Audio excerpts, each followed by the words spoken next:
Davida.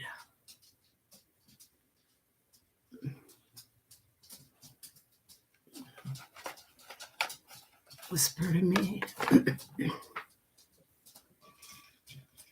Hello.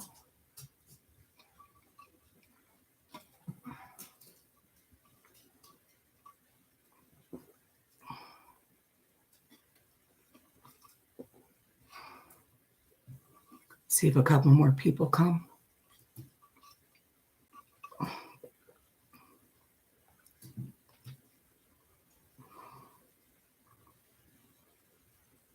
Dave just went to the cottage. Well, earlier today, not just now, but went down there to check on his plants and see what's going on. You know, checking out the place. Hi, Lisa Thomas.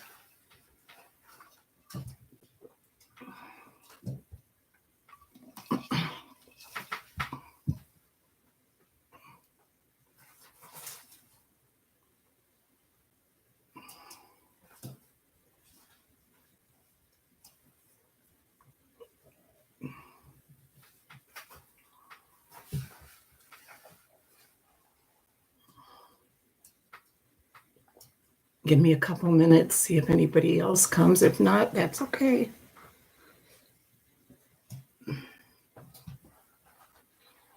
Hi, Jen. No, Lexi's right there in the living room. She's either reading or playing a game.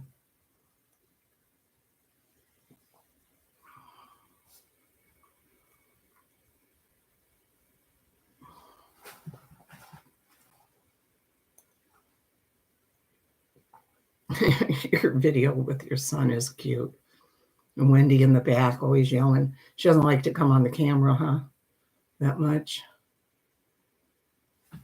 So he's sitting there laughing or whatever, you know, interacting.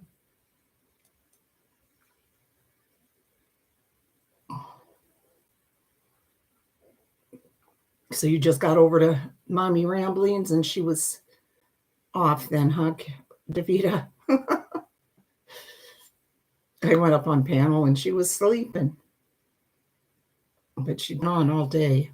I was sleeping some tonight earlier. As you can tell, not really awake. Yes, I loved his apron, Mickey Mouse. How old is he now, Davida? I know that the video. I know that video. He was a couple years younger.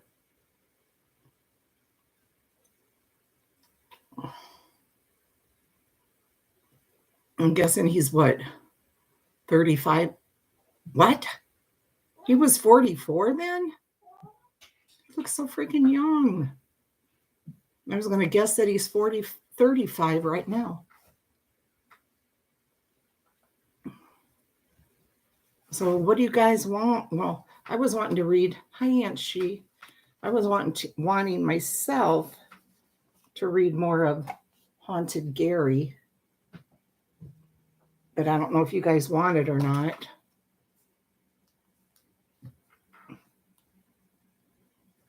It's cute. Dave just texted me a minute ago.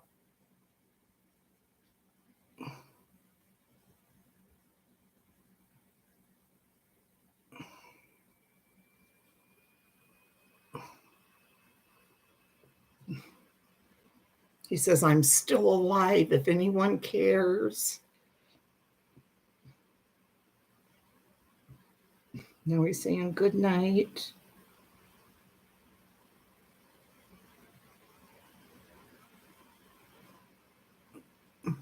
I said, good night, and I love you.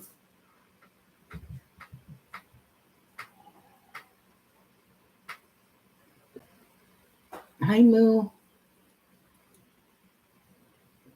Okay, Moo, you're going to listen in the dark? You're brave.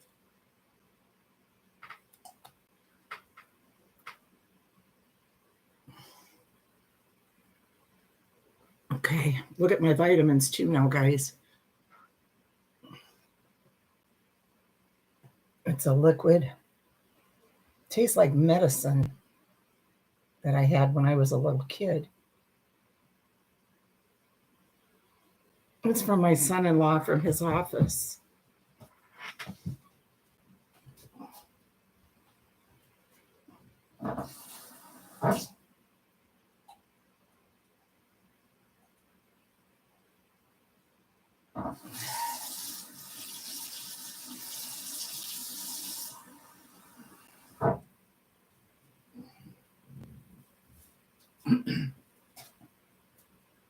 Oh gosh, I forgot to put the camera down when I got up. Dang it. I didn't want anybody seeing my. Okay.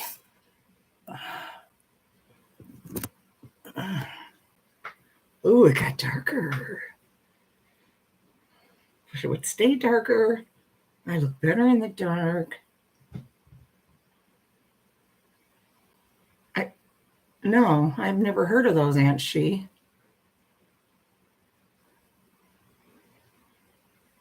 Okay, Moo. Love you. I have to take it really quick. I'm copying Carolyn. I keep forgetting to take it. You got to shake it really well. And I'm going to put it in water. Bonnie said they put theirs in juice because I've just been taking it straight. And I'm like, it's real tart, very tart. And see wait, you can't see, can you? Maybe you can see it's like an orangish, like a dark, like, I don't know. It's hard to explain. Very, very dark. Dark orange. Look at Minch. Oh, you missed her. She was she was sniffing this and then she walked away. I'm just gonna see, you'll see it as I pour it in here. See what it's like, what it looks like. It has everything in it that you need. And it goes right into your cells because it doesn't have to break down in the body. Look how thick that is. You loved the taste, Aunt She? Well, I love the taste of cod liver oil, and I know a lot of people hate that. I don't think it really even has that much of a taste.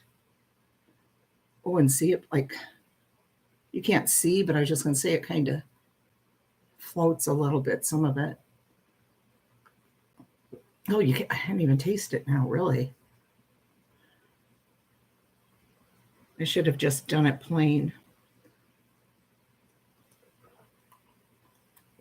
You're supposed to take it with a full 8 ounces of water.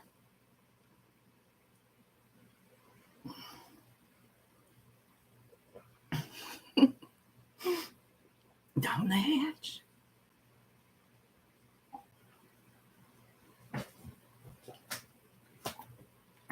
Now at the bottom, I'm tasting it. Very tart. So if you like sour things,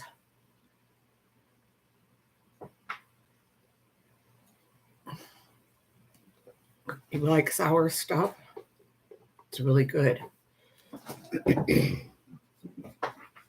Let me put it back in the refrigerator.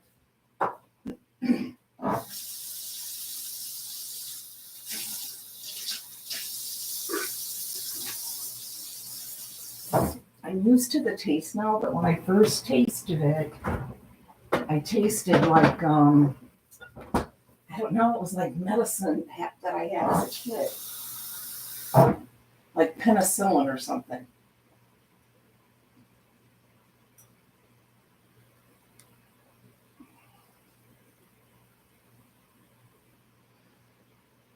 Drinking a little more water.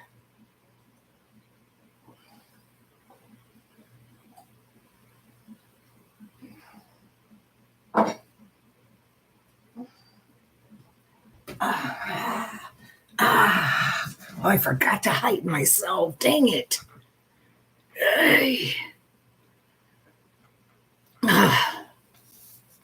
Keep forgetting everything's hanging out. Okay. Yes, whisper to me. Hi, Mary. Might be a little spooky, Mary. Haunted Gary, where I was born. Vitamin, yes, it probably tastes like that. It probably does, Davita. Probably right. And I have a piece of my hair stuck in here. Or is that the kitty's hair? Okay, I'm going to start reading.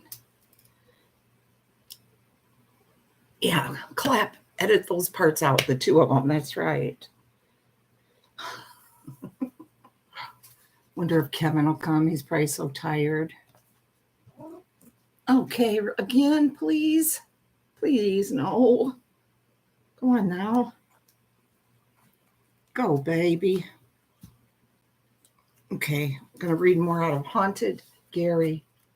Hi, Sharon Chow.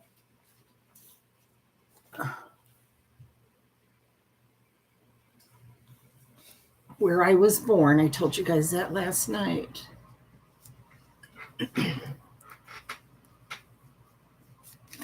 The Glen Park area is the best memories for me because I had great-grandparents that lived there. I had aunts and uncles. And of course, they're all gone now. They're all dead. My granny would take me over there. And she would tell me about the good old days in Gary and what a beautiful city it was. And we would go shopping at the village. We would, go see Santa out there. There was just so many things to do in Gary at the time, It was always so much fun. But she would carry on when I was a kid about, it's nothing like it used to be. It used to really be the city, and it had really went downhill even when I was a kid in the 60s. She would talk about it, so. Okay. The Haunting of Duneland, Chapter 4. Try not to get too scared, guys. Perhaps the most eerie aspect of Gary, Indiana, is the juxtaposition of its crumbling urban ruins with the sweeping natural beauty of the Indiana Dunes National Lakeshore on which the city was built. No traveler to the region can escape the strange contrast of industry and nature here.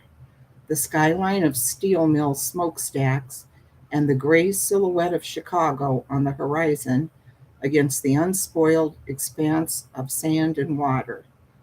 Even in the city of Gary, the neighborhood of Miller Beach, also known as simply Miller, is a startling anomaly, a pleasant and relatively safe community of beachfront homes and condominiums, restaurants, coffee shops, and family-owned businesses unfolding out to the water from the erstwhile quote-unquote murder capital of America. Remember I took you guys out there? Remember? Out to Miller Beach? We saw the deer and the lake and stuff, and there was a wedding. And showed you the pavilion there, and that's Miller Beach. Residents here still tend to write Miller or Miller Beach, not Gary, as their address. Though the town of Miller was annexed in 1918, and for the most part, they lived very different lives than those confined and resigned to the dark and sad residents of Gary proper. If you look at a map of Lake Michigan, Miller is the very southern tip of the lake. The shoreline, publicly owned only here, is interrupted by a few lakefront cottages lining the beach. Despite being a neighborhood in one of the most infamously criminal, destitute, and urban cities in America, Miller is enclosed by protected forest land, with Miller Wood to the west, even separating the beach from U.S. Steel's Gary Works. But while the land is separated, there is no separating the vista. The public beach here offers perhaps the most shocking example of the typical beach-going. Hold on a minute. That's getting to me now. Got to take a drink.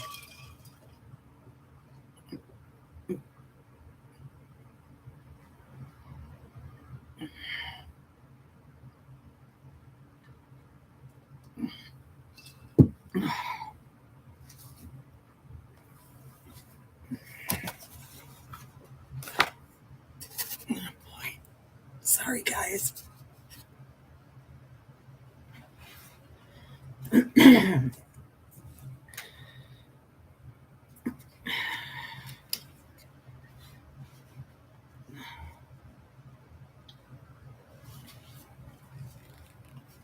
I'm a mess tonight. I was lucky to have them, Davida. I have so many good memories.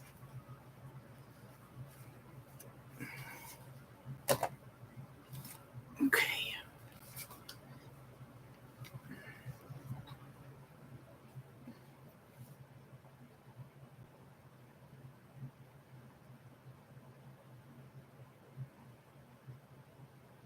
But while the land is separated, there is no separating the vista.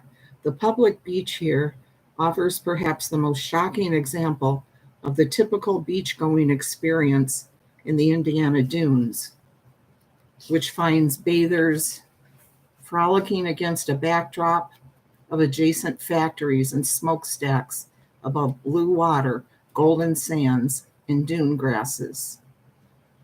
The Miller section of Gary has an almost incredible modern history, but the importance of the Indiana dunes for the history of the region and the nation, and for the ghost lore of Gary, stretches much further back in time.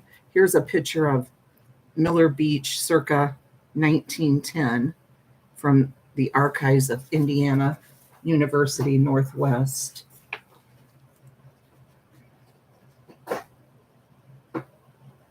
Thank you, Davida. And you are too. You're the beautiful one, not me, though. You really are. You got the looks going, girl. I'm okay, but you got the looks. Thank you, Whisper to Me.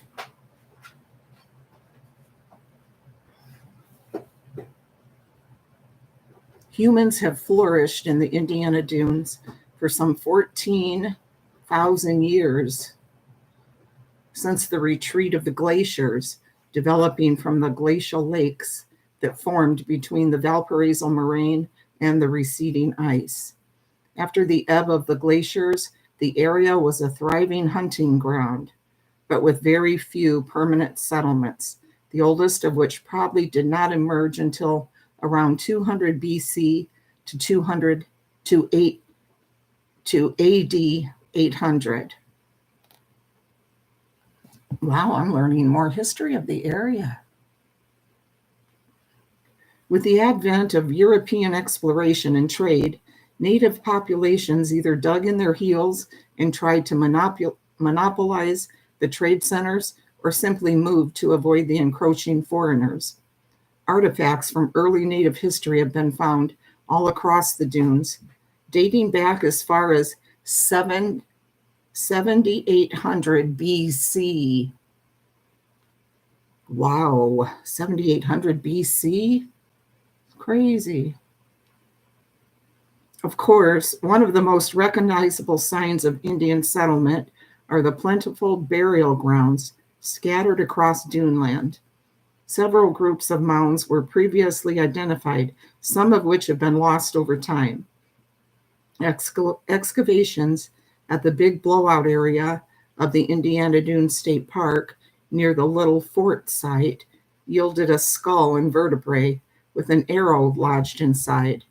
Another site contained 7 complete skeletons. By 1931, nearly 100 mounds that had been previously discovered at Mound Valley had been lost.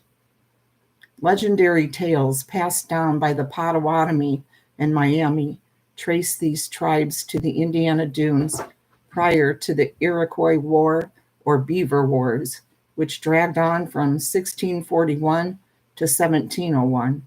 It was during the war period that both nations migrated north to the Door Peninsula in Wisconsin, with many other tribes for protection.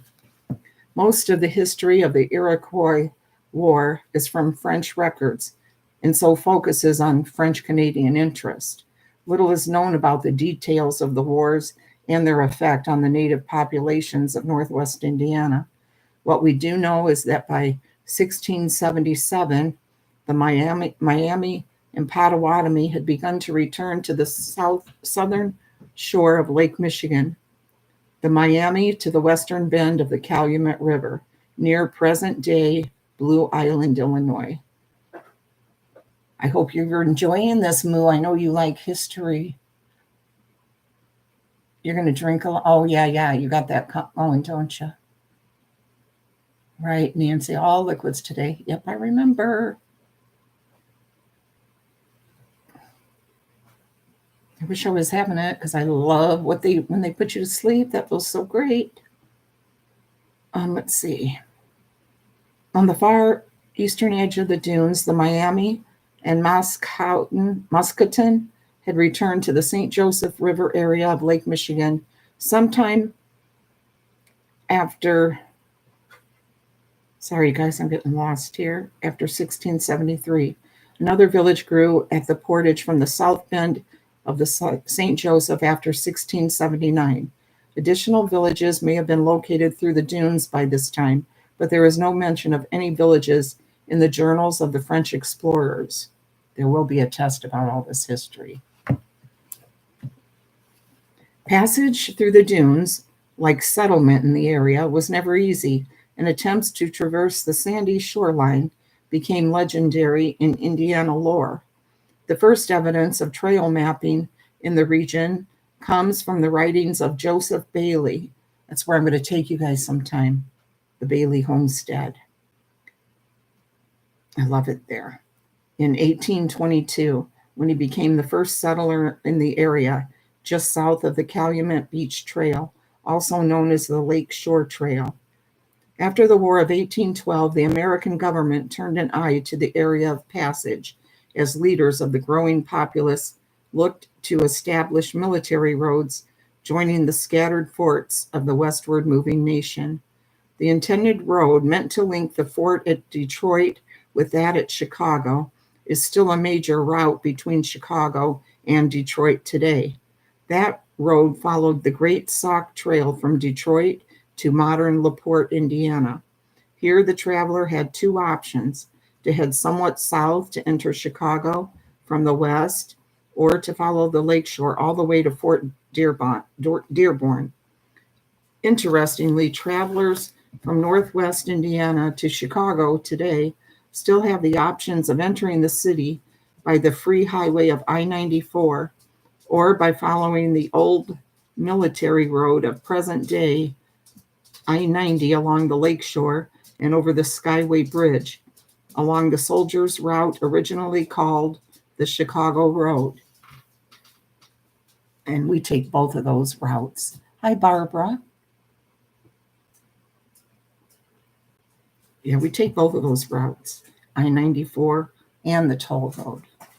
I just heard Peanut fall going down the stairs. She's doing great health-wise, but she has arthritis in her back knees, and sometimes she can't control it walking down just the one stair there to go in the family room, and she tips over. She's used to it, though. Been feeding her homemade food, her and little Minnie, the only two that are left now. Boy, they're loving it. They're getting super healthy.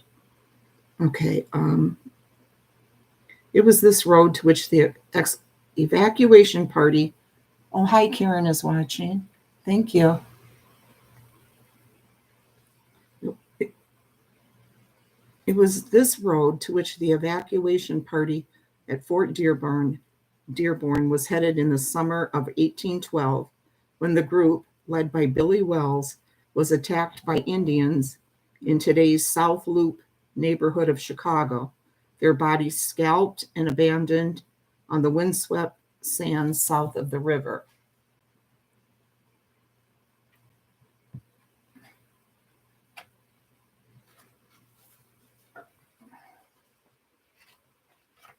Come on now, start giving us some of these ghost tales. With the opening of travel routes, the dunes erupted into a flurry of activity in the decades that followed. Miller Beach, the northern tip of the dunes, was an early center of interest. By the mid 1830s, today's Miller Beach land had been purchased and laid out by traders William and George Ewing and George Walker. They called it Ewing's subdivision, and the name still marks the lots bounded by this original plat. In 1851, with the coming of the railroad, the land and the dunes would never be the same. The dawn of the Lakeshore and Michigan Railroad brought the establishment of the Miller's Station stop. Today, the famed South Shore Line, a mostly commuter rail line to Chicago, operated by Chicago's Metro Rail Service, runs through Miller, which historians variously believe was christened to commemorate a local contractor or innkeeper or a foreman who lost his son in an accident near the site. Immigrants of Swedish origin who came to the area after the Scandinavian famines of the time made up the early settlement of Miller. These settlers made their living from sand mining, ice harvesting, and literally working on the railroads, maintaining the rail lines between Detroit and Chicago. Truly, the beginning is now. The combination of its closeness and the beauty of the region made the dunes, starting with Miller, a natural point of escape and intrigue for Chicagoans. It would be impossible to survey the history and ghost lore of Gary without taking a close look at the artists, innovators, and eccentrics who have kept up a steady stream of traffic from the start, and who, some say, still seem to linger. Maybe if I sit this here, my Kleenex box.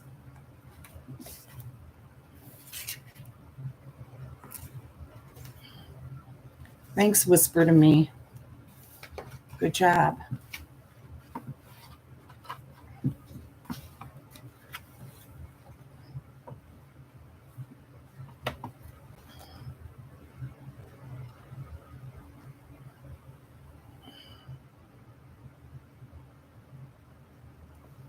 No, I don't want to even see what they said. Okay.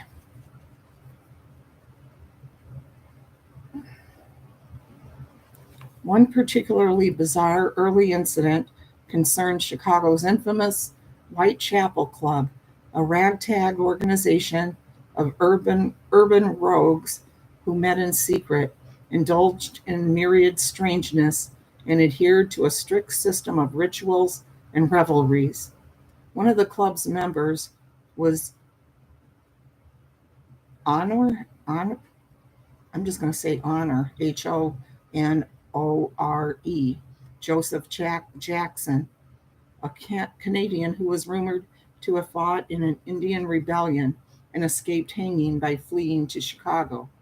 Part Blackfoot Indian, he arrived in Chicago and immediately began causing trouble, organizing unions and commandeering an office in the Chicago Times building in the Loop. That's a newspaper, or it was. Oh, nice. Nice, Bergstrong. Enjoy. It's wonderful. It's so beautiful up there. Have a great time. I know you are. I know you're having a great time. He built a teepee in the office and networked with newspapermen, becoming enamored of their clubby nature and impressing them with his eccentricities. Jackson was soon a member of the Whitechapel Club, and it wasn't long before he brought along a friend to a meeting one evening, Morris A. Collins. Collins was already known to the membership as he had made headlines for lobbying to legalize suicide. Wow. In a perhaps unsurprising turn of events, Collins shot himself after the meeting, leaving a note asking Jackson to have his usable body parts removed for scientific study, and then to burn what was left over. Collins' sister refused to allow the dissection, but she gave Jackson permission to go ahead with the cremation. So Jackson, at the next meeting of the Whitechapel Club, asked his fellows for help. Someone suggested building a funeral pyre on the sands of the Indiana Dunes in imitation of Lord Byron's cremation of Percy Shelley, at a time when even cremation in private was considered an abhorrent sacrilegious practice. Everyone in the club loved the idea, but carrying out the deed would be expensive. Materials for the pyre would have to be purchased, and the Whitechapel Club was full of wit, but thin on wallet. Two of the members, both reporters, appealed to the publisher of the Herald, who fronted the cash on one condition, that they burn the body on a Saturday night so he could publish the story in the Sunday papers. And so, on July 16th, 1892, the body was taken by train via the Lakeshore Railroad and then driven by wagon to the pyre on Miller Beach, a 100-foot tall tower of cord and driftwood set on the highest dune they could find. Lodged inside the pyre were 2 kegs of tar bound with cotton rags and drenched with kerosene. Several members gave eulogies or made remarks before ceremoniously lighting their torches, accompanied by harp and zither music, and setting the tower on fire. Rice and Dunn sent the whole story to Chicago from the Miller telegraph office, and the copy sold like hotcakes. Miller Beach made headlines again a few years later, in 1896, when aviation pioneer Octave Chanute flew a series of experimental runs from the dunes near Miller's Lake Street Beach. The experiments were directly influential for Wilbur and Orville Wright. This was also the time of the first serious ecological research into the staggering biodiversity of the dunes. It was in the late 890s when pioneering botanist Henry Chandler Cowles conducted early studies of ecological succession in Miller Woods.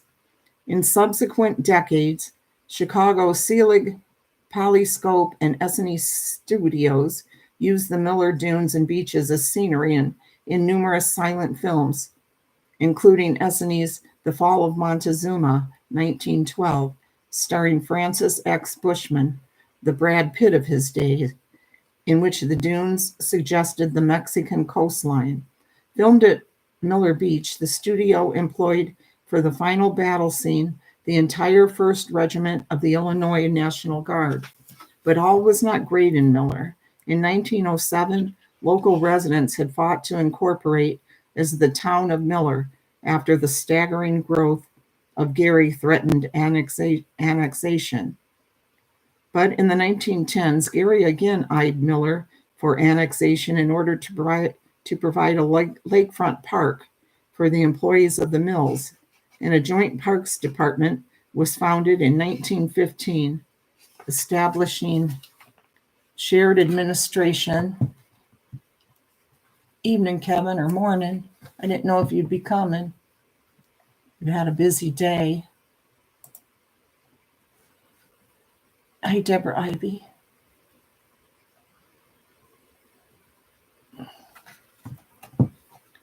Let's see.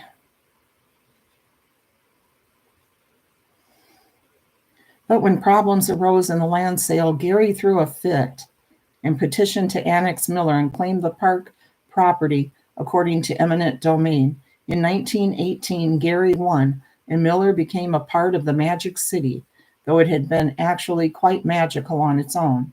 Still, Miller continued to thrive as its own little but growing world, becoming the center of summer resort activities and adding a bathhouse, a shooting gallery, and more than 100 rental cottages. Oh, wow, those rental cottages are long gone. I never saw those.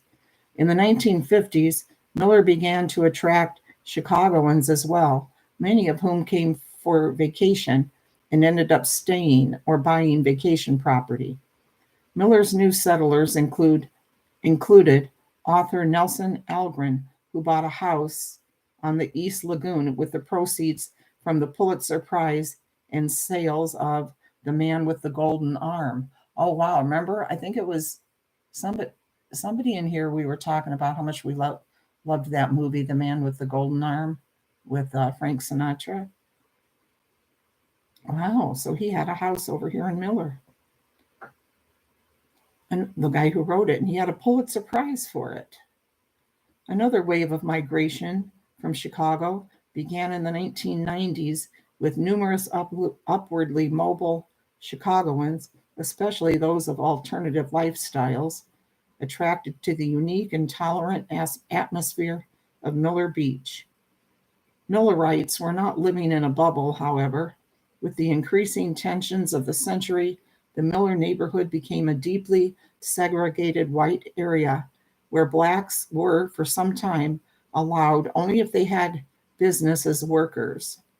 In the 1960s, local residents formed the Miller Citizens Corporation, MCC, to slow integration and avoid the white flight that was happening all over Gary and other U.S. cities. Along with integration issues, the MCC also became involved in environmental issues, supporting the founding of the National Lakeshore in 1966, which actually did not originally include any part of Miller, but was expanded in 1976 to include Miller Woods and Long Lake.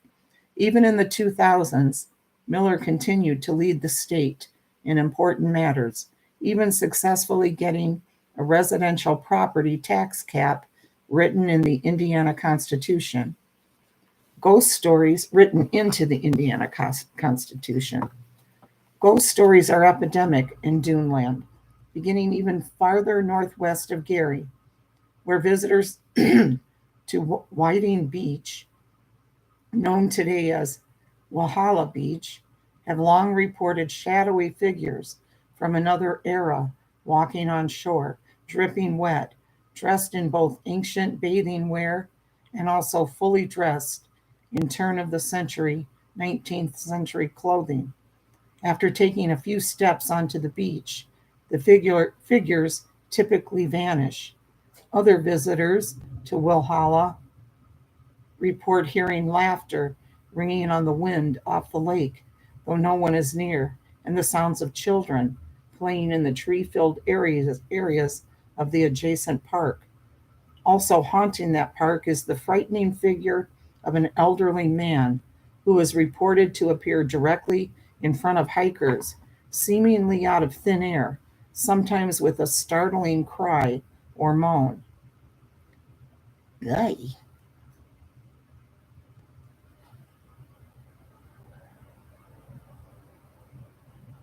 Hi, Angie Brooks.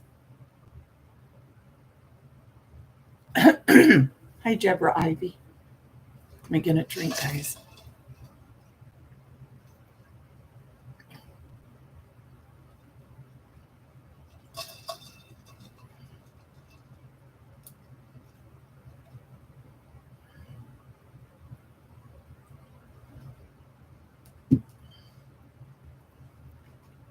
Got another mean person coming in.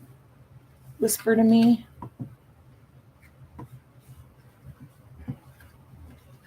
Doing a good job.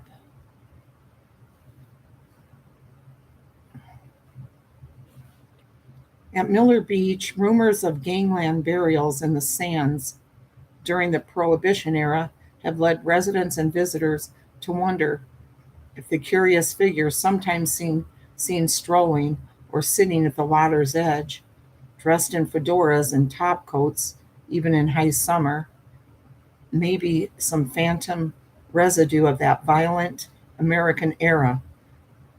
Similarly, travelers along Route 12, the famed Dunes Highway, which skirts the South Shore Railroad line and the beach beyond, have also talked about strange hitchhikers seen on the road, dressed in clothing from another time, quite out of step with the flip flops and cargo shorts of the other men traversing the pedestrian edge of these beach towns. Also, in recent years, increasing numbers of squatchers, squatchers, have traveled to the dunes in search of an elusive cryptid that has been reported on internet Bigfoot sites and YouTube. YouTube is mentioned here in this book.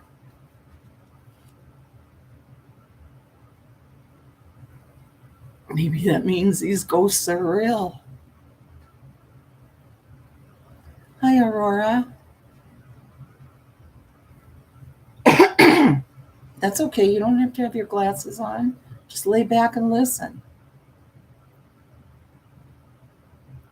Interestingly, sightings of a cryptid here date back to at least the 1920s, when artists and writers working at the beaches would report a stealthy, hairy man ape trekking across the sands or through the forest.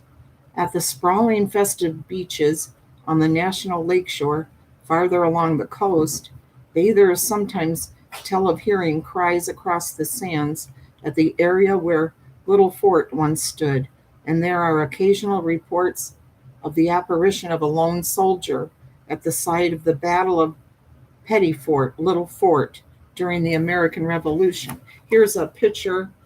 Strom's bus from Central Gary to Miller Beach in 1931,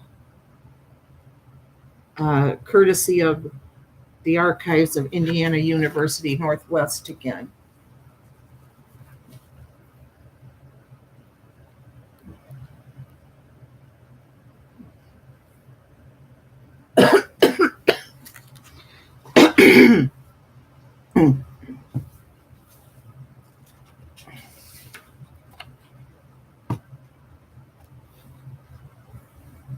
Here is the Gary Bathhouse Circus circa 1930. And I showed you guys this that day that I was out there. Remember where the wedding was? And I told you how there was a playground next to it when I was a kid. And we loved that playground. We loved running around through this building. I can still remember the way it felt on my feet. They were bare from, being in the water and everything and the sand. And we'd run on that concrete in there and we'd go in and use the bathroom and run up and down the stairs and look out, peek out over, and still remember exactly how it felt. Ghost ships, too, sailed the waters off the Duneland coast, including the famed schooner Flying Cloud, which left port on November 20th, 1857, bound for Buffalo, but broke against the Indiana shore at Grand Calumet near Miller Beach.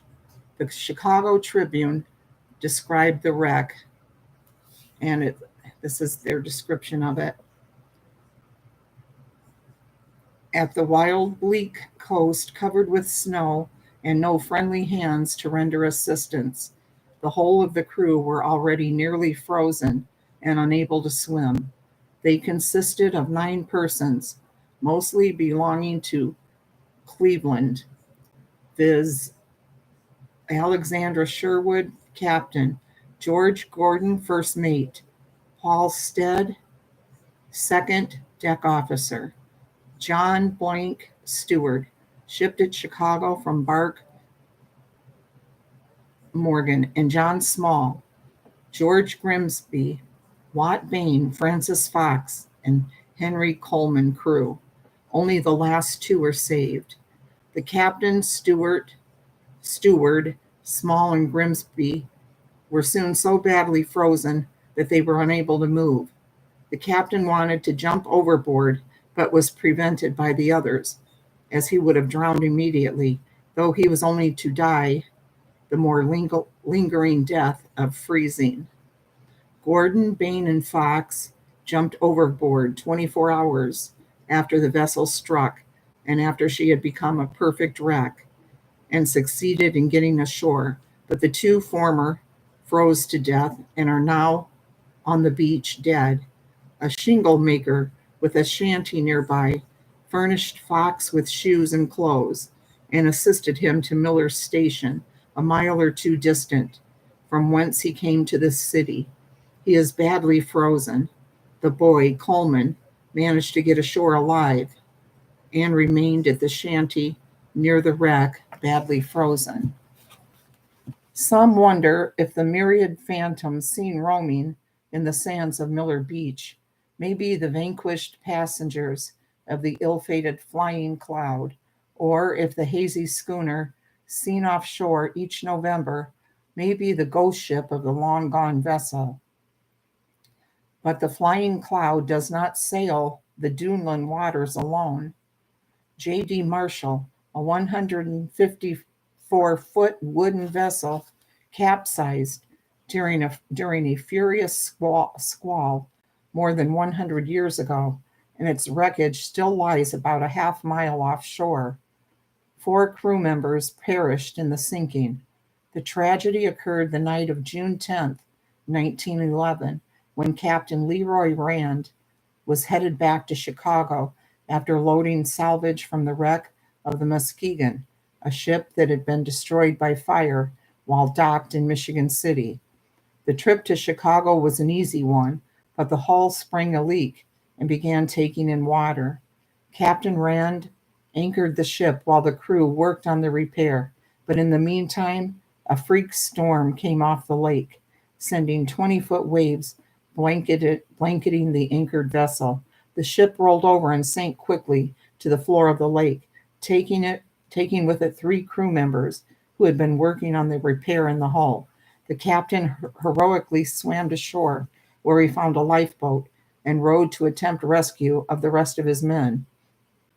A 4th crew member, Martin Donahue, the first mate, also perished. It was believed that he was killed during the rollover of the vessel. Donahue's watch stopped at 1:45 a.m., the time of the incident. Strangely, legend has it that if you sail through the site where the Marshall went over, your watch or timepiece will stop as well. In the 1980s, salvagers were caught in mid-act by the U.S. Coast Guard as officers attempted to raise the wreckage. Numerous artifacts, including the ship's propeller, were recovered from the thieves, and visitors to the national park today can see them on display. Despite myriad gangland area phantoms, the chilling cries of long-dead soldiers and Indians, and the vanquished crews of long-gone ships, there is one Duneland spirit who holds court over all the rest, though she is the most elusive of all. In Gary's Oak Hill Cemetery, a simple flush marker holds her gravesite, but the stone bears a curious inscription: Diana of the Dunes, Alice Gray Wilson. Let me get another drink before I read about her.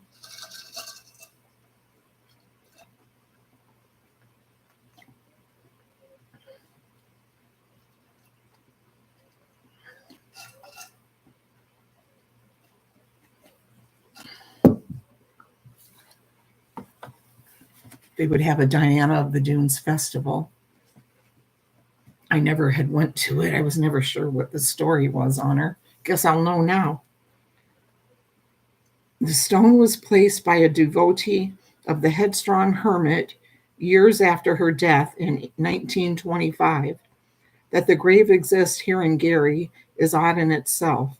Alice Gray, by most accounts, wanted to be cremated on a funeral pyre on one of the highest dunes, Mount Tom, her ashes carried away by the wind and water she loved in life. But it wasn't to be.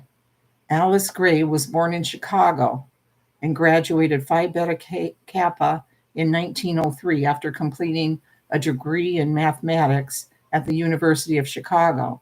She was also awarded honorable mentions for excellence in math, Latin, Greek, and astronomy.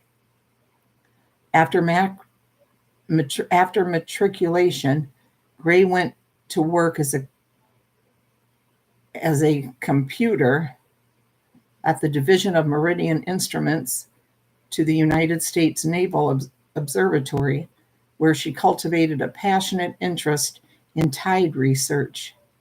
After only 2 years, she left for Germany to study at Göttingen University, where she became fascinated with the walking commune movement, an early version of off-the-grid living, which embraced the abandonment of material possessions in favor of living off the land.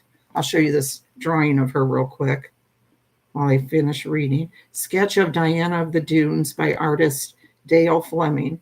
The real Diana had shortly cropped dark hair and a solid physique, far from the dune nymph described by the early press. Again, from the Indiana Northwest Archives.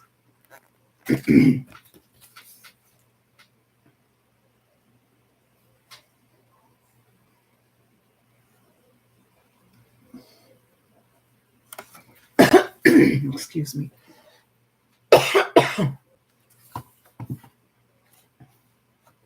Gray returned to the University of Chicago to work as an editorial secretary at the Astrophysical Journal.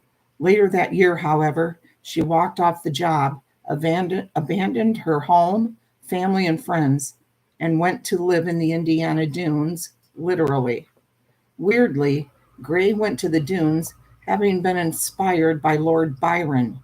Alice took his words, "In solitude, when we are least alone," steeled herself and made for the windswept shores with nothing but a jelly glass, a knife, a spoon, a blanket, and 2 guns. She found an abandoned shack and made it her home, but it wasn't long before the curious began to invade. It was the press that christened her Diana of the Dunes, having changed from Nymph of the Dunes after realizing what a great shot she was.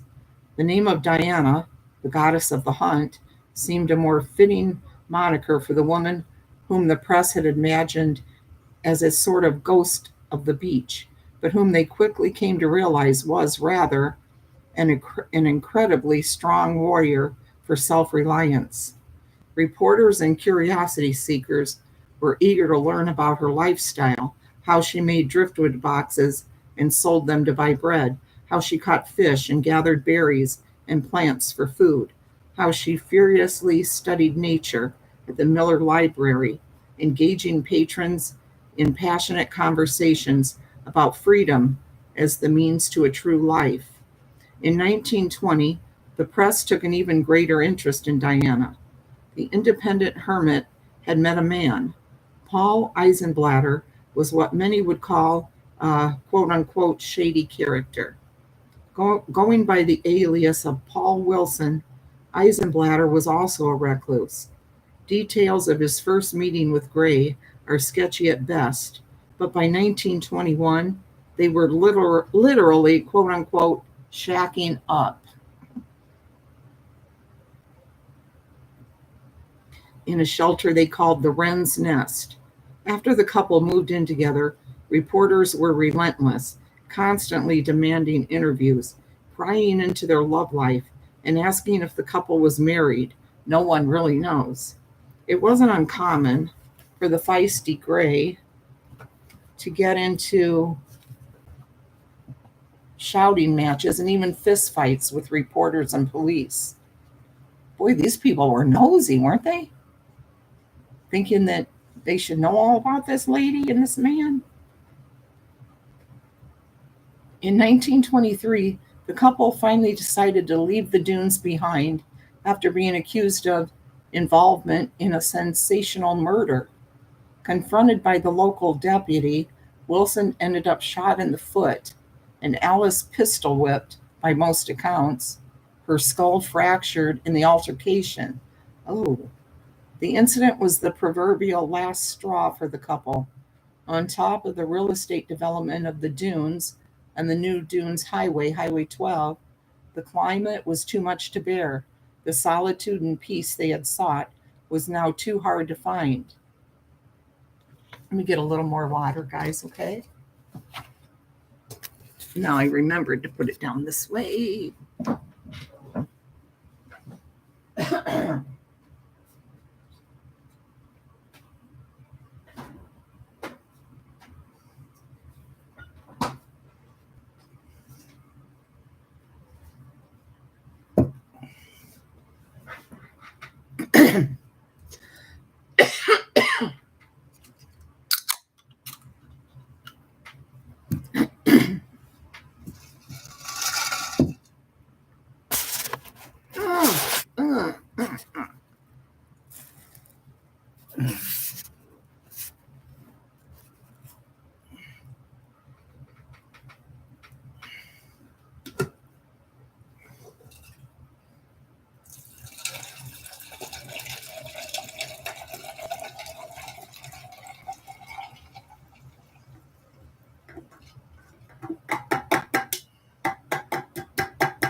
It looks scary. Well, it's great for ghost stories, though, right?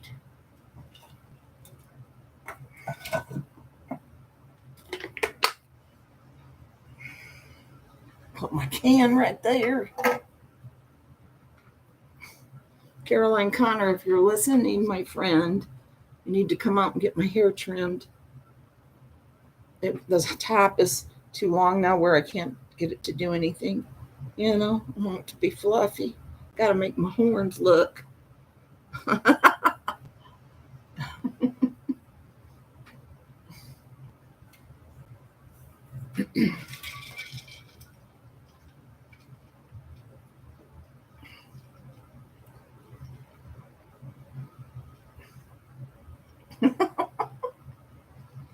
You should see when I wake up. I have a total mohawk. I don't know why. It always goes like this. My whole top of my head is like this. The hair, it's always like that no matter what. Yeah, my horns. There's one big one right now. Element.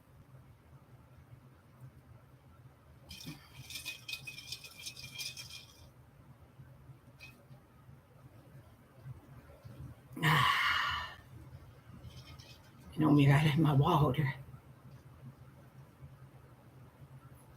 Or my vodka, as some like to think. Because I am an alcoholic, honey. That's why you won't go short, Nancy. I didn't go short on my own. It kind of happened when I had chemo. All my hair fell out. Hi, Annie B. And I think I pretty much kept it short after that. But before that, you know, the hair used to be about down to here. And then when I was young, of course, all the way down my back. I really like it short. I liked it bald, really, too, because you didn't have to do anything with it.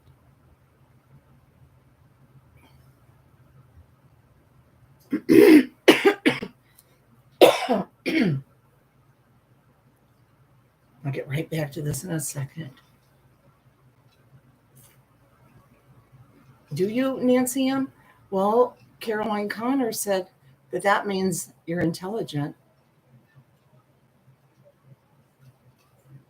My grandson Jack has a bunch of colics all over. She called him a double crown or something. And she said, I have a double crown. That means intelligence. Super flat. You knew that? Okay. Well, that's because you're intelligent. You knew that.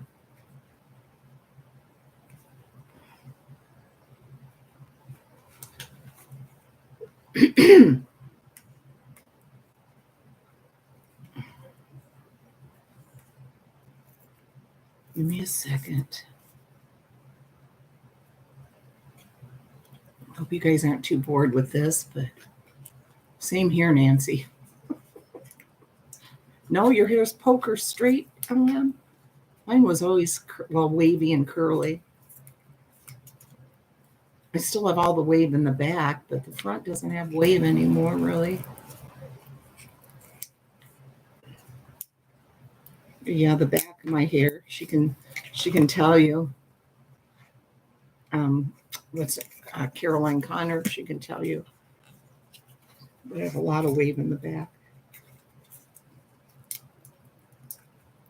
But I'd rather have it in the front and on the top and the sides where people can see it instead of the back, you know? You're not bored at all? Okay. And I wasn't bored either, Caroline, Miss Mama Ramblin'. You're never boring to me. But I'm never going to live that down.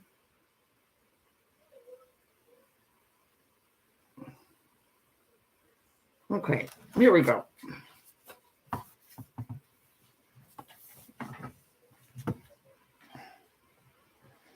They planned to go to Texas via the Cal-Sag Channel, the Illinois River and the Mississippi, but before they could depart, Alice died of uremic poisoning.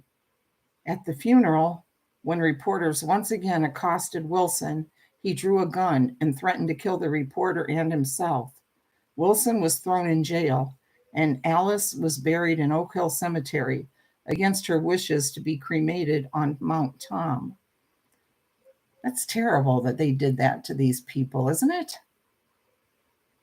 They just wanted to be hermits, live out there, but then, they were living out there together then and doing their own thing. They had to be bothered by people, reporters, and it's sad. The fascination with Diana continues to thrive even today, almost a century after her premature death. Visitors seek the site of her shack, wonder what really happened in her last days, and look for the most famous apparition in Duneland, the sight of Alice Gray swimming nude in the earliest morning light, as she often did in life. By all reports, it was the fishermen who had witnessed these dawn dips who began reporting sightings of her after death, a dark figure shooting through the water or flitting across the sands. But while legends of Diana persist, actual experiencers of her are rarer than the solitude she sought. In 1969, Ryan, a college kid, home to Chicago for the summer, staying for a month at his family's weekend home in Ogden Dunes, by many reports the area where Alice's cabin once stood.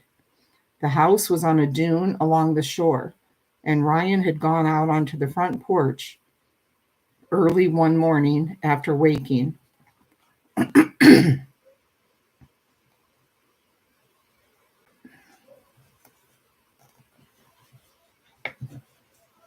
I was very groggy. When you wake up and you're almost in a trance. I went out to wake up in the fresh air, and it was cold, very early morning, with the sun just starting to come up. And I sat down on one of the chairs and just looked out over the lake. There was a lot of brush in front of the house. There was a lot of brush in front of where the house was, and so I couldn't really see the beach except for a sliver of it with the water beyond. I watched a figure swimming parallel to the shore, almost doing laps, just very steadily and quietly, swimming back and forth about 50 yards at a time, then flipping over and swimming back. Like I said, I was very groggy and kind of hypnotized by this. And then after about 5 minutes, the figure flipped under the water but didn't come back up. The fact of this woke me up fast, and I got up and looked more closely at where the person had gone under. There was no sign of anyone there at all. I was rattled by then and got my shoes and ran down to the water. It took all of probably 3 minutes. There was no one in the water, and there was no one anywhere around. I don't know if you know, there are riptides in the area that kill people every year, but the water was completely still, and it happens with the big waves. So I was very panicked and confused. But you just immediately start second guessing yourself. So I figured this must have been my imagination, or maybe I had fallen back asleep on the porch. I told my mom when she got up, and she said, "You saw Diana," and told me the story, and all the hair on my arms stood up. Here's some stairs to the beach from the dunes, circa 1920.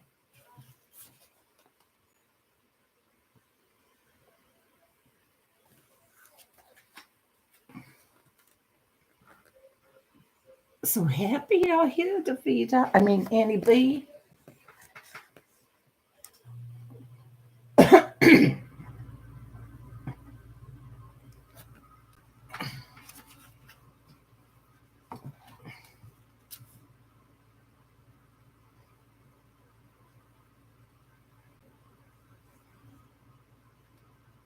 Chapter 5, A Shot in the Dark.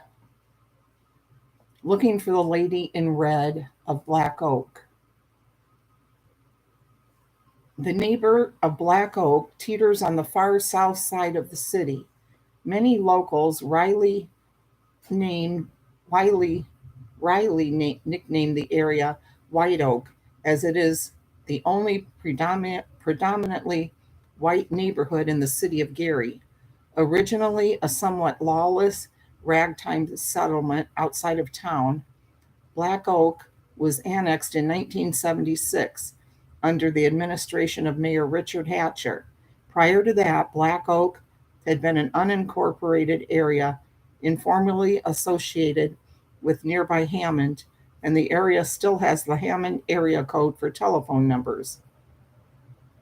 Illegal dumping is a serious problem in the floodplain here, where standing water and garbage are an omnipresent problem, and the neighborhood includes Lake Sandy Joe, a Superfund site used as a toxic waste dump from 1967 to 1975, when it was closed by court order.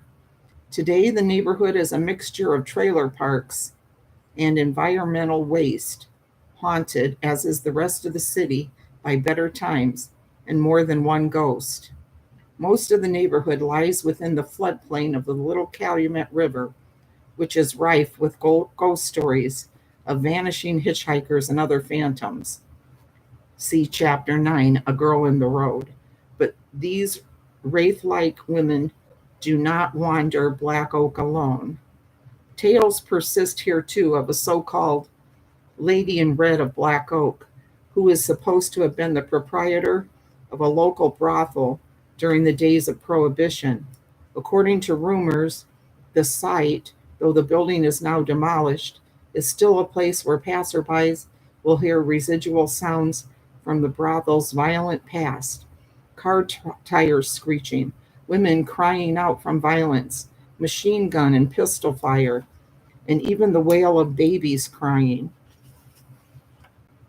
perhaps aborted or abandoned children. According to the legend, the owner, the lady in red, was shot to death in the basement tavern, and to this day her horrifying specter is still sometimes seen. It is said she will materialize from nothing and attack unsuspecting passerbys in the dead of night, either on the property or in the car.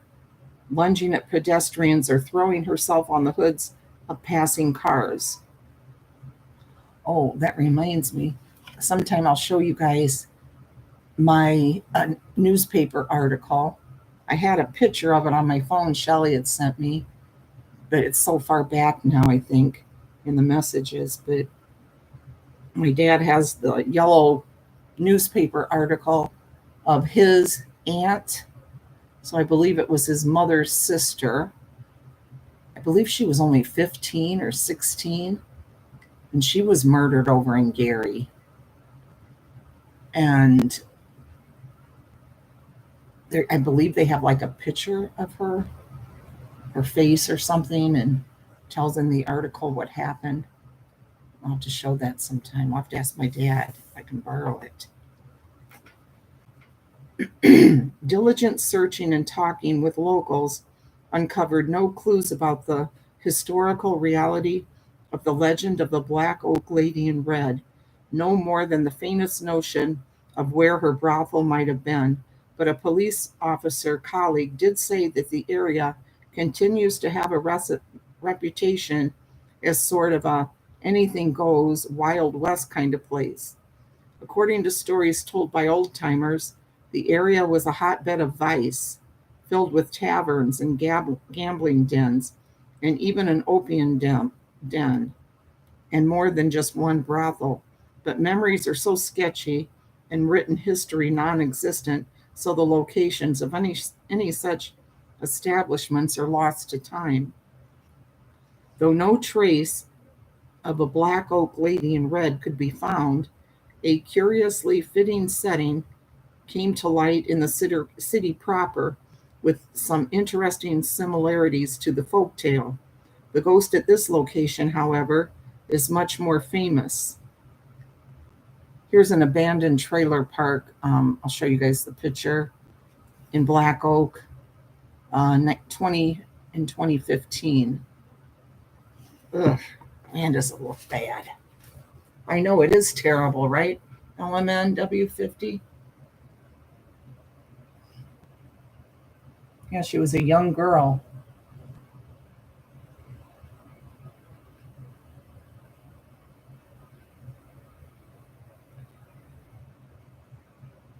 Okay, Annie B. Not hold me hostage tonight. I'm not taking hostages. People can come and go tonight. Too tired to hang on to them. In 1910, more than 200 taverns thrived in Gary, including the notorious Bucket of Blood. Ooh, Bucket of Blood. Which was operated out of the basement of the Coster Hotel, formerly located at 1210 Broadway. The Coster Hotel was actually the famed Gary brothel operated by Anna Campanis, or Anna Sage, the madam who marked history forever with her fatal betrayal of public enemy number one, Indiana-born John Dillinger. Born in 1889, Anna was a native of Camlusa-Mare, a village of Banat in present-day Romania. After wedding Michael Chialoc in 1909, the couple immigrated to the United States, setting up housekeeping in East Chicago, Indiana, adjacent to the burgeoning city of Gary. Within 2 years, the marriage fell apart, and Anna fell into prostitution to support herself. She was an astute judge of character and wise to the ways of men, and it wasn't long before she herself was a madam, establishing a brothel in her hometown of East Chicago and then in Gary, catering to a wide variety of clientele. Anna then married a lawyer, Alexandru Secuo, whose surname was changed to Sage by the U.S. Immigration and Naturalization Service. The marriage lasted until 1932, when she again left home. Far from destitute at this time, Anna continued to expand her well-known gentlemen's entertainments, opening another brothel in Chicago on Halsted Street on the city's north side. By the mid 1930s, Sage was of keen interest to the local authorities, who tracked her as an alien of low moral character. Anna eluded deportation by carefully sidestepping the authorities until the lover of Polly Hamilton, one of Anna's prostitutes, seemed to offer a way to permanent citizenship. Hamilton's companion, John Dillinger, the notorious Indiana bank robber, had recently killed two Chicago police officers, and Sage saw the chance to turn him in exchange for naturalization plus a hefty reward. On July 22nd, Anna tipped off Chicago police and FBI she would be accompanying Hamilton and Dillinger to a movie at the Biograph Theater on Chicago's North Lincoln Avenue. When asked how police could recognize her in the crowd, Anna promised to wear a blazing red dress. Hours after the pact, Dillinger was shot in the narrow alleyway just south of the theater as the threesome left the film that night. Hamilton fled down nearby Fullerton Avenue, jumping a northbound elevated train, racked by panic and horror. Anna received only half of the reward money, $5,000, and in 1936 was deported to Romania, where she died of liver disease in 1947. Anna had not worn red that night. She had appeared at the theater dressed in orange, but newspapers wrote of it as it appeared, seemingly red in the shining lights of the Biograph's marquee. According to legend, a stranger wrote in chalk on the Lincoln Avenue sidewalk that night, "Stranger, stop and wish me well. Just a prayer for my soul in hell. I was a good fellow, most people said, betrayed by a woman all dressed in red." John Dillinger reportedly went on to haunt numerous locations associated with the most thrilling moments of his career, most notably the alley, still called Dillinger's Alley by Chicagoans today, where he was gunned down that hot Chicago night. But he also has never quite left behind his native Indiana. For years, visitors to the Crown Point jail, where he made his daring escape in 1934, have claimed to encounter the dashing Dillinger, reporting banging coming from the cell area, photographing odd white clouds of mist, and smelling the scent of cologne. Located a short drive from Gary, the jail is a popular point of pilgrimage for ghost hunters who have spent many nights in the jail and in the halls of justice downstairs. Investigators aren't sure if it is Dillinger himself who haunts the site, or if the residue was left by the many violent men who have been housed there. They also wonder if he's about to take up residence now that the Dillinger Museum is moving in.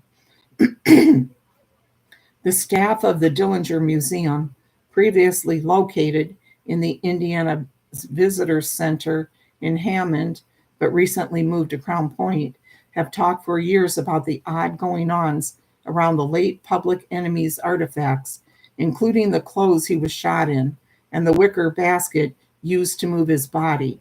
They would report shadowy figures moving through the museum and picked up by security cameras at night.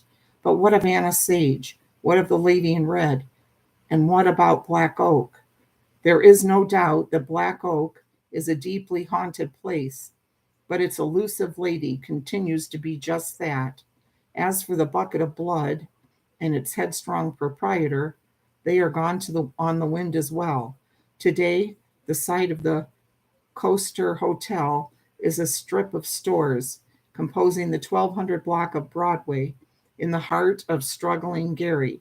Still, every once in a while, driving by on a summer night with the windows down, some claim to hear faraway screams of women and children, the desolate sounds of a faraway time and place. carried off on the wind over the silent dunes.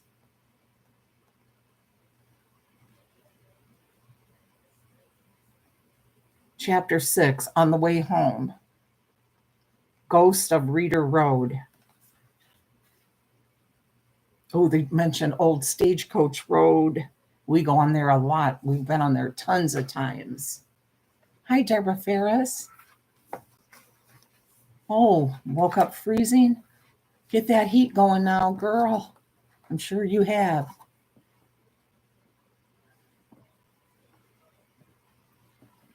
Haunted roads all through the history of Northwest Indiana, stretches of dirt road or dark highway that have become legendary in the minds of the locals. Sometimes there's a historic event that starts the stories, a car accident, a train wreck. Sometimes there's a cemetery near the road where ghostly sightings are said to occur. Sometimes strange creatures appear, vicious black dogs, or towering winged figures, and even mysterious lights or vessels in the sky above. The Gary area has its share of haunted highways. In nearby Munster, teenagers seek out a stretch of Sheffield Road near an old Nike missile base known as Werewolf Road, where a long ago killer reportedly slit the throats of an unsuspecting couple, stringing the young man upside down in a tree. That sounds like that one story we all have heard, remember? The couple on the back road, and they run out of gas or something, and he gets out to go get help, and she stays in the car, and a little while later she's hearing a thumping on the roof of the car. She keeps hearing thump, thump, thump. Finally, she gets out to look, and it's him hanging from a branch, strung up. He had been, hanging there dead, been killed or whatever. Remember that? We've talked about that. I think everybody has heard that story.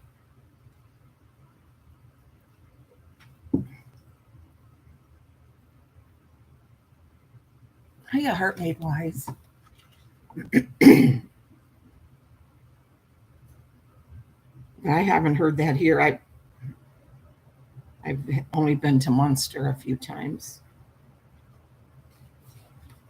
In Portage, this is it. Old Stagecoach Road was reportedly the home of local witches. Ooh, I didn't know that. I just always heard it was haunted. Who practiced their craft in the roadside woods. Drivers say if you stop in the road and turn off your headlights, you'll see shadow people crossing the road in front of your car. Keep driving and you may meet a silent black 1930s style sedan or the Phantom 4x4 that is reported to chase cars down on the road before vanishing. In Burns Harbor, that's where I used to live when I was married to my first husband, my kid's father. In Burns Harbor, Old Porter Road is the home of a band of ghostly but ferocious canines with glowing yellow eyes that are sometimes seen running along moving trains here, their howls making passengers' blood run cold. Though these numerous paths send excited thrills through local ghost hunters, there is no highway in the region more notorious than Reeder Road. Reeder Road. I don't know that I've even heard of Reeder Road.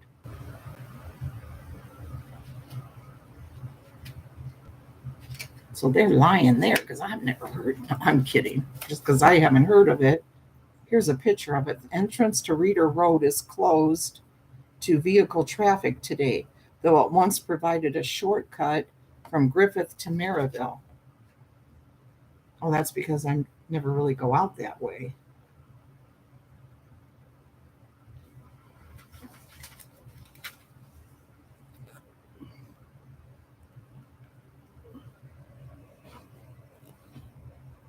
Now I want to go find it, take a walk on it.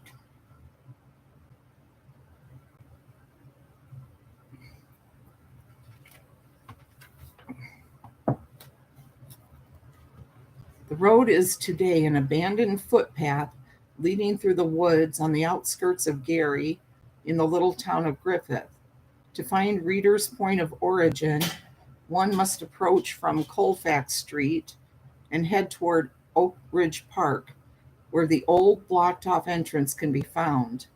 In the early part of the 20th century, the road went all the way through to Maryville and was used by Griffith businesses as a transport shortcut. According to some stories, the area was also used as a spot for body dumping during the beer wars of the Prohibition era. After the road fell into disuse and was closed to traffic to Maryville, the area only continued to gain in notoriety, becoming famous in the early 1970s as a lover's lane and drug den where local pushers would go to sell and users to shoot up. For at least two generations, local young people have shared legends of the road, including urban legends of hooked maniacs, stories of mass murders, and tales of ghostly lights, screams, and shadow figures on the road. Still other tales are told of the old railroad tracks that run parallel to Reeder Road, where hitchhikers have spotted a dark figure clothed in black, holding an oil lamp and walking the rails, supposedly the spirit of an engineer who was thrown from a train in the 1940s. One witness, a naturalist who was tracking the area for wildlife one evening in the late 1980s, said, I had been sitting quietly on the side of the road opposite where the old tracks are. Probably I had been there for 2 hours or more, recording sounds for an audio study, when I saw a flashing light across the old road from the direction of the tracks. I thought it was just a car on the paved road, but then the light didn't pass by. I watched as it stopped, bobbed, or flickered for a minute, and then sort of backed up and went in the other direction. Then I thought it was maybe a police car looking for someone or even for me. Maybe that someone had seen me go in and I wasn't supposed to be there. I decided to go over and talk to the cop and explain that I was with the university and just doing some field work. But as I walked toward the light, it was just gone. I mean, it just winked out like a light switch, and it came through the trees, and I came through the trees, and there was no car there, nothing. Some travelers along Reeder Road have also claimed to hear screaming coming from a small, dilapidated country church about a mile into the woods from Griffith, where, according to legend, an erstwhile pastor lost his mind during a long ago service, dropped tranquilizers in the communion wine, and butchered his congregants, burned them alive, and suffocated their children. Ugh. One family was hiking through the area on a glorious Sunday afternoon in 2003, just before Halloween, when they were alarmed to hear a woman's frantic, relentless screaming coming from the woods. Rich was with his wife and three daughters, ages 7 to 12, and remembers, my wife had grown up here and wanted to do something spooky for Halloween and wanted to go down this road, which was fine. The girls liked ghost stories, and it was a really nice day, very warm and sunny. We, of course, didn't think anything of it, just wanted to enjoy being at this place with the girls, this spooky place with the girls. We heard this woman screaming. It sounded like it was only about 100 feet off the road, maybe less. Screaming and then moaning, crying, sobbing, what have you. It was so eerie. It was it was broad daylight, and I thought some girl was being attacked or ard. I'm not going to say the word. Really? Deborah? Really? Born in Munster? How neat. Is that's St. Anthony's Hospital, I think, out there. I know I've been to that hospital before, visiting people. You know what? I think that's where Bonnie had Jack, her oldest son. I didn't know what to do. It was so weird because it went on and on, like in a horror movie when someone is being tortured. Of course, I immediately started walking in the direction of the screaming. But then my wife said, "Rich, what are you doing?" And I realized what she meant. Her and our girls were there, and we didn't know what was happening. This wasn't a sound like someone hurt, it was like someone being hurt. We didn't have a cell phone yet, so the girls, so we walked the girls out of there fast and went home to Maryville, where we lived at the time, and called 911, and that was the end of it. I asked them to tell me if they found anything, but they didn't, or said they didn't anyway. I'm gonna get another drink.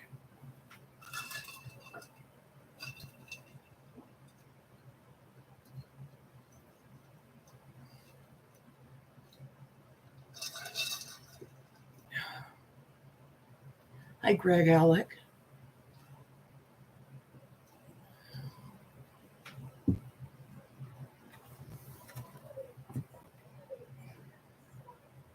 Here's a picture of Reader Road today.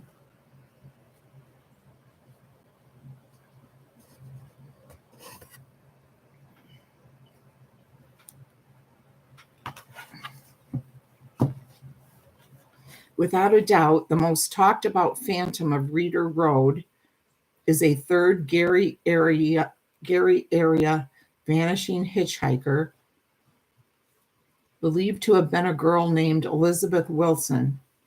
According to the oft-told tale, the girl was first encountered by a young man who was driving home on Reader Road after leaving his high school prom sometime in the 1970s. As he peeled through the woods, he slammed on the brakes when a young woman appeared in the road ahead. She was wearing a long gown and had flowing blonde tresses. Almost before he stopped the car, the girl opened the passenger side door and climbed in. The girl was frantic, telling the young man that her car had crashed into a ditch in the woods. She directed him to drive on, and when they passed Ross Cemetery, she vanished from the car. According to old accounts, the girl was believed to be Elizabeth Wilson, who drowned in a forest ditch along Reader Road in 1955 when the car she and her boyfriend were driving in swerved and rolled over in the woods. Elizabeth, it is said, was thrown from the car and ended up face down in the swampy area where she drowned before her boyfriend could save her. Myriad stories are told of drivers encountering this girl in the road, first on Reader when it was still open to vehicle traffic, and today along the boundaries of Ross Cemetery, where Elizabeth was allegedly buried after the accident. Typically, a male driver alone will slam on the brakes when a girl in a white gown appears in the road and immediately runs around to get the passenger side of the front seat. Sometimes she bangs on the hood of the car, imploring the driver to stop. After a few flustered moments in the car, she simply vanishes. Despite the long and emphatic history of these stories in Griffith, actual encounters with this mysterious woman are very few and even further between. Rare is the kind of firsthand story shared by quote unquote Rob, who was driving home from a reunion one night in 1983 at about 1 a.m. when he swerved to miss hitting a woman who appeared from the side of the road near a wooded area in Griffith. The woman was about 20 years old, with dark hair that was pulled back and wearing a long, shiny dress. Rob remembers that she almost seemed to slam into the hood of the car to stop it, and that she was very upset, hysterical, he says. She was just like that expression, a deer in the headlights, like people say. I only saw her for about 4 seconds, but she was so upset, and I just froze with my foot on the brake. She came around the side of the car like she was going to get in, but then she was just gone. I I have never told anyone this before. I felt like I should get out and look for her, and I had this feeling that there was someone after her, but I was so scared for some reason. I felt this overpowering feeling of dread. I did not feel that this was someone who had been in an accident. She was definitely getting away from someone. I'm ashamed to say that I had drunk a lot at that reunion I was at, and I was in no position to help anyone. And I reasoned that there was a decent amount of late traffic on the road, and someone else would be there for her, see her, and help if she needed it. And she was just gone anyway. A big part of me thought that I didn't even see her until I heard the story about this girl later on. I have never forgot that happening, and once in a while I'll hear someone mention Reader Road in the paper or somewhere, and I get that feeling again, just terror. I ain't not gonna go find that road. I've decided I don't want to go to that road. I will go to Stagecoach Road, though. That road's fun. It's a fun road to go on. It's fun to drive.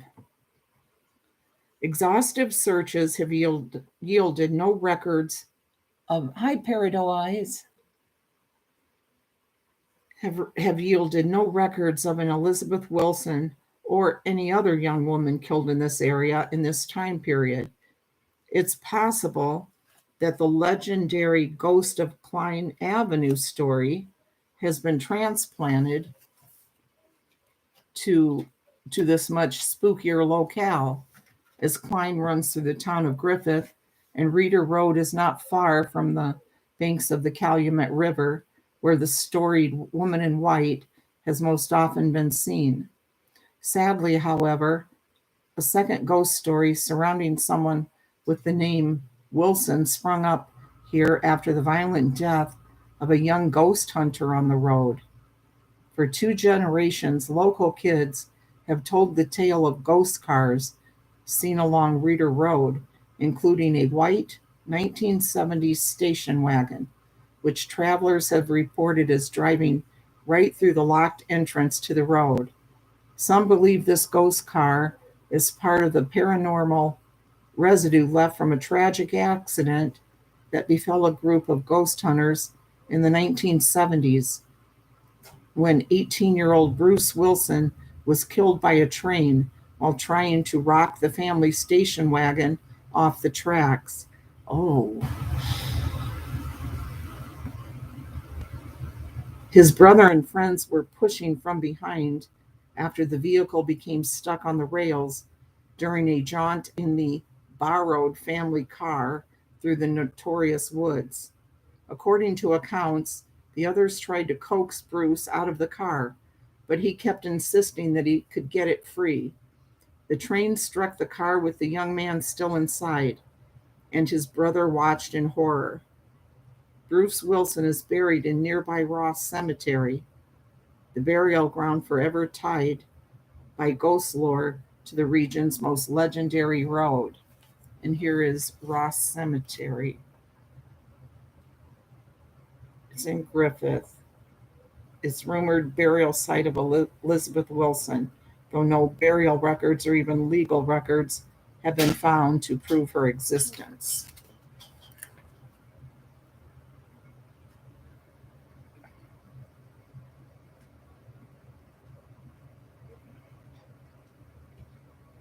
Oh, and that'll be it now for the night, guys. I didn't realize it was almost 4 a.m. here.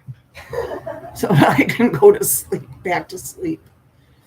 I thank you guys for coming. Hope you enjoyed it. Oh, wait. Should I read this last one?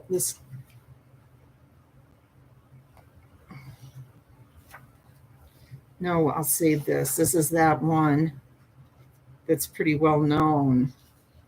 Demon House. Yeah, and it's kind of a long chapter. Yeah. The House of 200 Demons.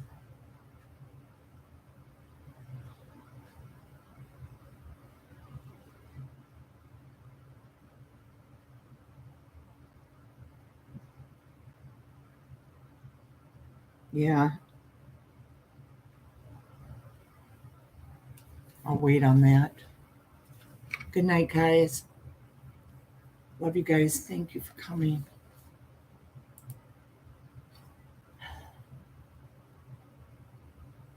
Have a good day for everybody that's in daytime. Bye, guys. Thank you.